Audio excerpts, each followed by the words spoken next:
Olá, bom dia a todos vocês, sejam muito bem-vindos a essa meditação. Hoje, nessa sexta-feira, após as cinzas, estamos na Quaresma e hoje é um dia, onde nos recolhemos em silêncio, em oração, em jejum, abstenção de carne. Devemos meditar em nossos pecados e desejar ardentemente a nossa conversão. E no dia de hoje, o Senhor Jesus nos ajuda nesse propósito, a gente não deve esquecer jamais aquilo que nós afirmamos ontem. Qual é o desejo da Quaresma? Qual é o desejo do nosso coração? Que o Senhor Jesus deseja apresentar para nós? Que a gente o conheça intimamente, profundamente, por meio da oração, por meio da meditação, desse silêncio, desse recolhimento. E depois de conhecer assim, a gente decida, Decida por Ele, decida pela vida, decida por uma mudança radical em nosso viver.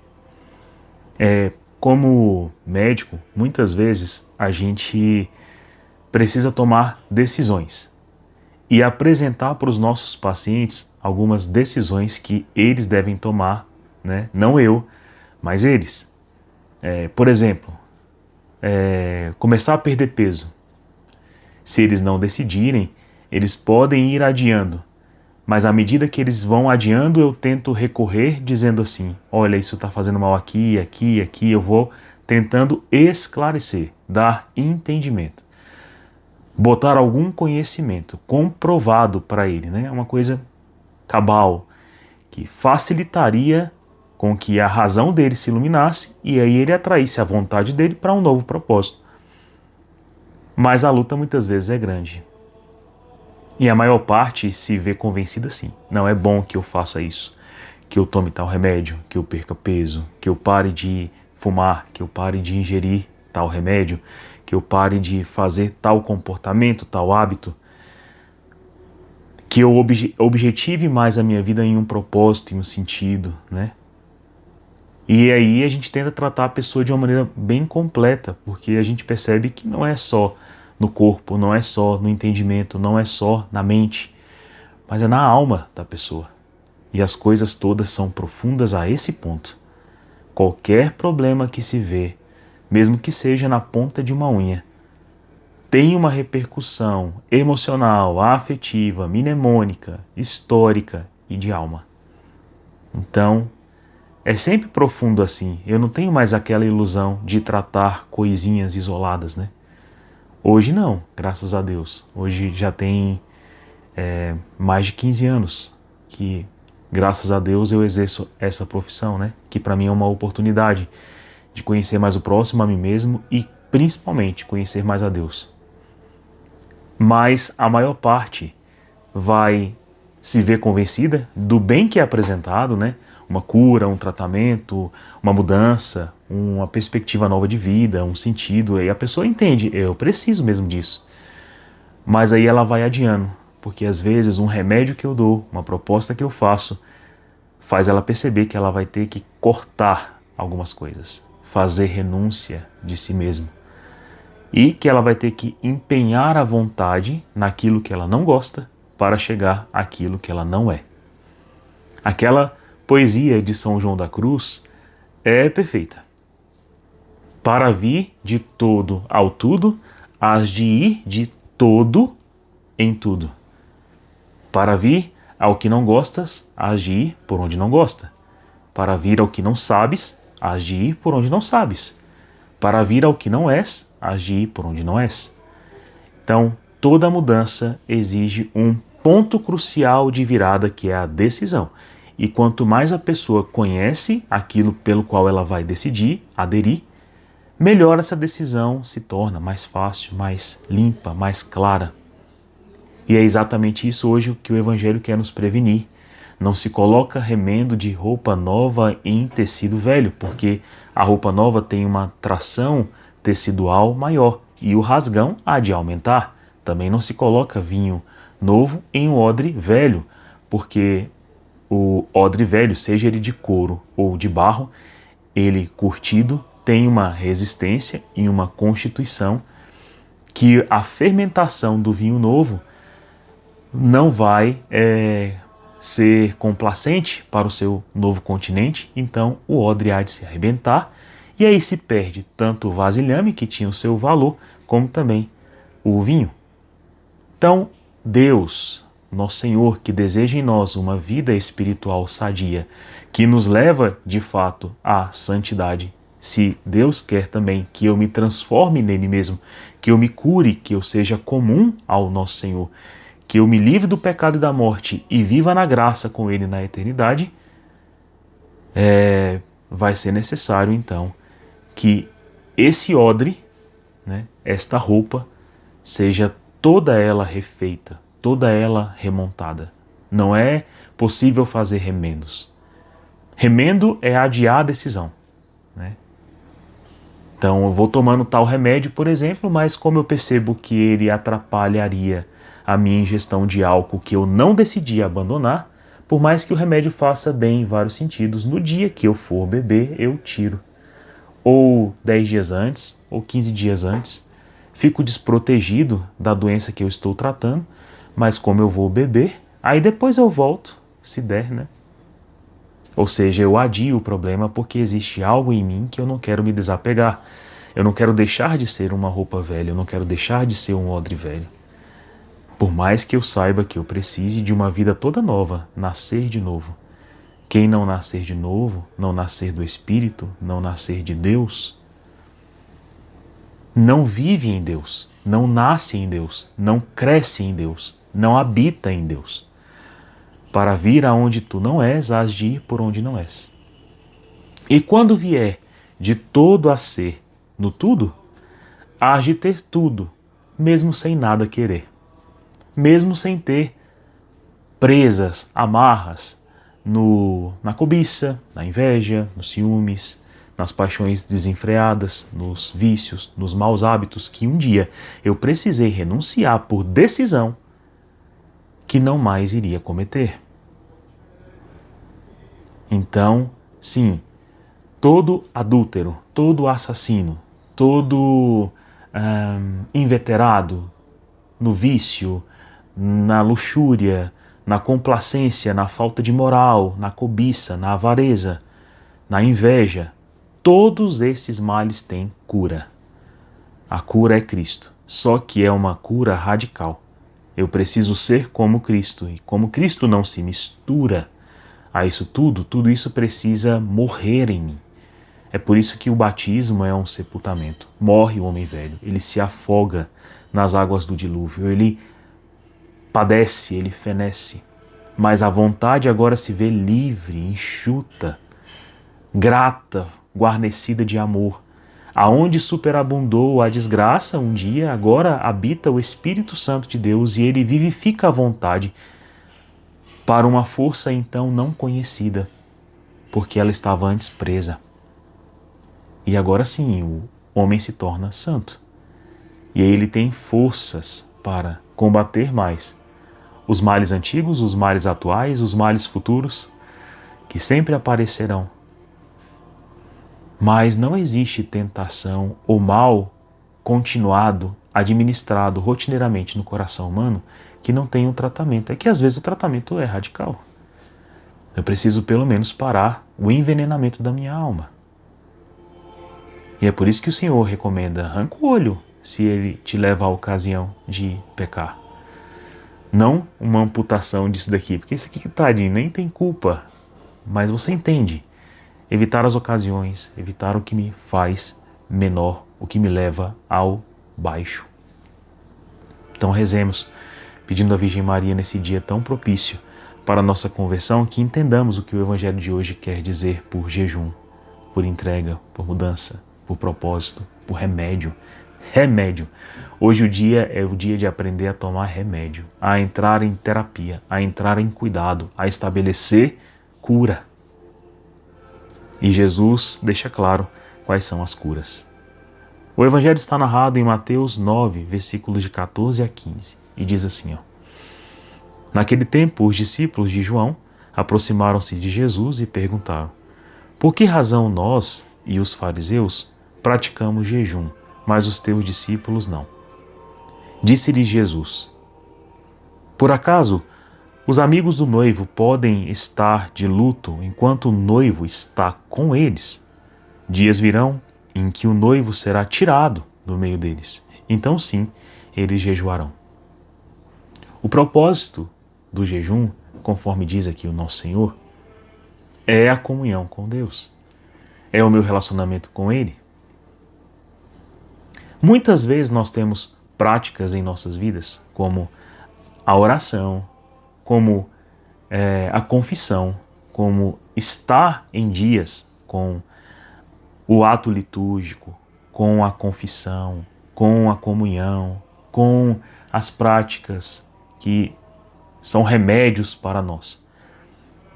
Mas a gente faz isso para um alívio psicológico. Já percebeu que muitas pessoas tratam a fé como um alívio psicológico, de estar em dia? Eu estou em dia com o meu trabalho, eu estou em dia com os afetos do meu lar, eu estou em dia com o cuidado da minha casa, eu estou em dia com o cuidado e a prática da minha saúde, eu estou em dia com as compras, com os boletos, com as dívidas do tempo, né, do meio e assim vai. E eu estou em dia também com Deus, porque o checklist está completo. Mas eu não estabeleço relacionamento com Deus. E é aqui onde Jesus fala sobre o jejum dos fariseus, o jejum de vários outros, as práticas vazias de muitos que falam bonito, mas praticam mal, fazem muitas coisas e são exímios nisso, graças a Deus, né? Mas é mais um louvor de si mesmos, um alívio psicológico, um contentamento de estar em quites. É uma justiça que não quer contemplar o objetivo maior, que é de se converter, de reconhecer seu posicionamento de convertido e de desejo de mudança e também de comunhão com Deus. Não tem alegria, não tem generosidade. Como é que a gente dá exemplo disso? São exemplos tão comuns, né? Por exemplo, quando vocês aí que são casados, namoram e tudo mais, mas quando o namoro está no início, conhecendo ali a namorada ou o namorado, aquele comportamento, tenha certeza, assim, bem clara, bem racional, não é o normal. Porque a pessoa tem interesse em te cativar. Ela não denuncia quem ela realmente é. As primeiras brigas, as primeiras confusões, os primeiros desencontros, julgos desiguais, começam a estabelecer isso. Se vocês conseguem saldar as diferenças, provavelmente isso tem futuro. Se elas são incompatíveis, é melhor nem insistir, né? Mas uma outra coisa que eu estava pensando um dia desse é que, por exemplo, fazem festa de aniversário para você.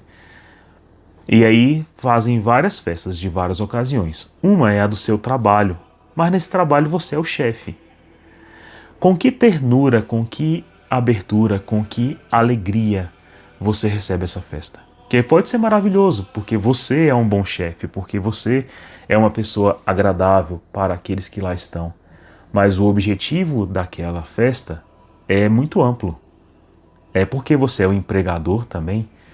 Você pode ser uma pessoa maravilhosa e isso motiva a festa, porque se não fosse assim, daria um cartãozinho para o chefe, né? Mas fizeram uma grande festa e todos estão alegres e tal. Mesmo assim, não é tão autêntico como a festa que fazem para você em casa. Seu pai, sua mãe, sua esposa, esposo, seu filho, filha, sua irmã, seu irmão. O amigo próximo, né, o amigo íntimo, aquele que é amigo de verdade, quando ele faz a festa para você. Então, você está ali presente, você vê que a pessoa conhece você por inteiro. Sabe suas falhas, seus acertos, sabe tudo. Mas te ama demais e gosta muito de você e está ali presente. Você recebe as duas festas do mesmo jeito? Pois é, assim também são as práticas espirituais para com Deus. Será que ele recebe do mesmo jeito? A prática em dia certeira, mas o coração ausente, porque isso é uma manifestação de até afeto, até um bem-querer, até um certo respeito, até alguma coisa assim, mas aquele amor holocaustico acontece de maneira diferencial, porque a pessoa não pratica as coisas por tabela. ela pratica simplesmente pela generosidade de que aquilo se manifeste de maneira clara, cotidiana, rotineira, porque a gente mudou, aquele amor nos constituiu de verdade. E aí, nesse relacionamento com Deus, não rezar, não amar, não jejuar, não meditar, não adorar, não confessar, não pedir perdão, seria desistir de si mesmo, seria desistir do seu princípio maior de vida, seria desistir de Deus, seria desistir da graça, seria desistir da vida. Quando as práticas são realizadas em nossa vida de uma maneira em que é assim, ó, ou tudo ou nada, por exemplo, ou eu faço isso ou eu não vivo, ou eu não sou, quer dizer que eu deixei-me de todo no todo, deixei-me por inteiro no tudo. Eu fui por onde eu não era, eu andei por onde eu não sabia, eu aprendi algo novo, eu decidi por aquilo. No início foi difícil, mas hoje é o que eu sou. É diferente. É o que eu sou. Então eu não tenho um título de católico, mas será que eu sou católico? Né? Essa é uma coisa muito a pensar. E Jesus fala que é um tempo de festa. Né? Não dá para colocar remendo em um tecido que já está gasto. Eu preciso refazer o tecido. O noivo está presente, os apóstolos estão nessa entoada. E o amor é mais constitutivo do que as práticas de sacrifício, onde eu já estou purificando o meu pecado. Então, primeiro, eu preciso do início. Então, no início a gente abandona o pecado, depois a gente vai purgando eles, depois a gente vai até tornando aquelas más inclinações saciadas em virtudes. E é por isso que o caminho de vida espiritual é, primeiro, purgativo, segundo, de acréscimo, de adianto, de progresso, e o último, aí é a unitiva, onde eu já me torno um com Deus. Aí já é outra coisa, é uma coisa mais avançada. Mas tudo é gradual. O dia da minha decisão é o dia que gira a chave. E enquanto eu for adiando, fingindo para mim mesmo, é só burrice. É estupidez, né, que a gente faz. E a maior parte da nossa vida a gente não está tratando, a gente não está crescendo, porque a gente não decidiu. Tem coisa que a gente não decidiu ainda tirar. Por exemplo, teve um dia desse que me perguntaram assim, Fábio, quantos dias eu tenho que fazer exercício físico e fazer dieta? Eu todo dia. Até fim de semana? Até fim de semana. Até fim de semana. Feriado? Feriado também. Feriado também é dia, né? Tem que fazer. Por exemplo, você é homem ou é mulher? Eu sou homem. E todo dia. Todo dia. Até sábado, domingo. Até sábado, domingo. Feriado também. Sim, feriado também. Pois é, tem coisas que nós somos.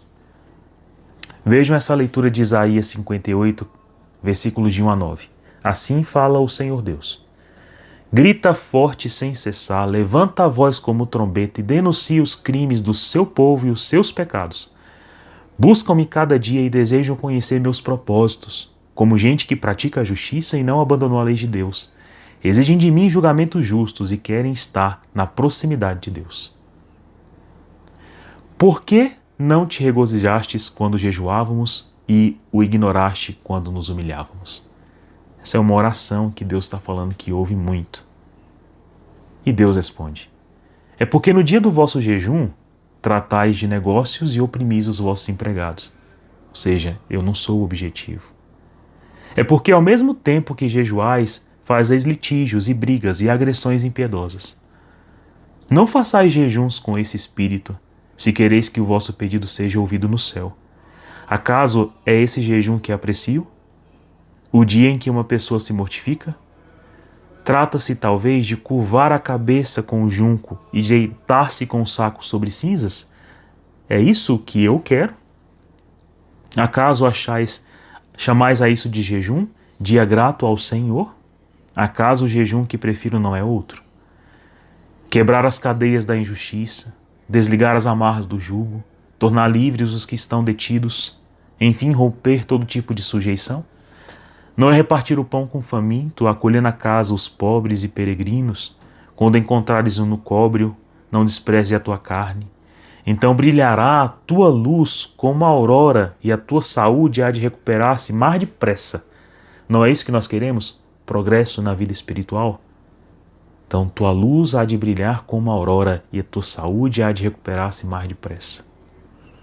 À frente caminhará a tua justiça e a glória do Senhor te seguirá. Então invocarás o Senhor e Ele te atenderá. Pedirás socorro e Ele te dirá, eis-me aqui. Olha que bonito. Pedirás socorro ao Senhor e Ele te dirá, eis-me aqui. Então, por que será que não somos atendidos muitas vezes na nossa prece? É porque nós não estamos ainda decididos no relacionamento para com Deus. A gente levanta a trombeta, a gente denuncia crimes do povo, a gente fala o que é pecado, prega o evangelho, a gente tenta corrigir, faz bons julgamentos das coisas, se esmera, mas não queremos vir de todo ao tudo. Tem coisas que a gente não quer. A verdade incômoda a gente relativiza. A verdade é palatável, aquela que é fácil de alcançar, por exemplo, não mates, não roubes. Essa que é mais imediata, essa a gente quer. Mas as outras, não ao adultério, não à luxúria, não à cobiça, não à preguiça. Essa a gente não quer. Então, qual é o jejum que Deus quer? Que eu faça o jejum, mas que tal se eu fizer o jejum e ofertar aquilo que eu jejuo ao meu próximo? É que eu faça, né, os meus sacrifícios, as minhas orações, a minha novena e tudo mais, mas eu esqueça de adorar a Deus, de entender o que Ele quer de mim, de viver a minha vocação, de ser um testemunho no mundo? É que eu permaneça agredindo os outros, colocando julgos pesados sobre os outros, demandando dos outros e de mim pouco? Não faz sentido. Eu preciso ir de tudo ao tudo. Mas lembre-se, também eu não posso permanecer maltrapilhamente vestido. E eu não posso permanecer como um odre sem vinho novo. Se eu preciso de mudança, essa mudança precisa começar. Então, eu desejo a você no dia de hoje que você anote esse evangelho hoje, no que você pode melhorar e deve melhorar. E consagre isso a Deus. Ofereça um coração humilde, simples, para Jesus, dizendo assim, corrige-me aqui, Senhor. Ajuda-me aqui. Ajuda-me a fazer decisão concreta. A partir de hoje, não mais. Deus abençoe você. Tenha um santo final de semana e até breve. Tchau.